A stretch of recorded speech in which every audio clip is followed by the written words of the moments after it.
Une terre indigène au cœur de la forêt amazonienne, 9 millions d'hectares.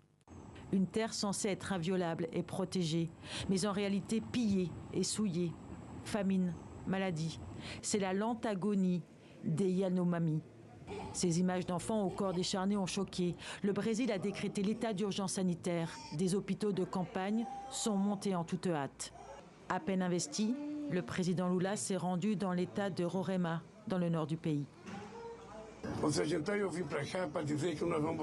Nous traiterons nos indigènes comme des êtres humains, responsables d'une partie de ce que nous sommes. Et nous veillerons à ce qu'ils soient traités comme des êtres humains de première classe. Lula accuse son prédécesseur Jair Bolsonaro d'avoir encouragé l'exploitation minière illégale. Selon les autorités, plus de 15 000 chercheurs d'or clandestins ont envahi ce territoire. L'État a donc lancé une vaste opération d'expulsion.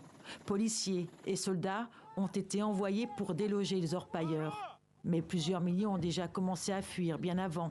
Certains par barque, souvent surchargés, d'autres à pied, entre 20 et 30 jours de marche dans la jungle. Ils ne font que mettre la pression sur les pauvres gens que nous sommes. Nous ne valons rien, nous travaillons et nous sommes traités comme des bandits. Les mineurs illégaux sont accusés de terroriser les communautés, de violer, de tuer les habitants, de détruire la forêt tropicale et d'empoisonner les rivières avec le mercure qui sert à séparer l'or des sédiments.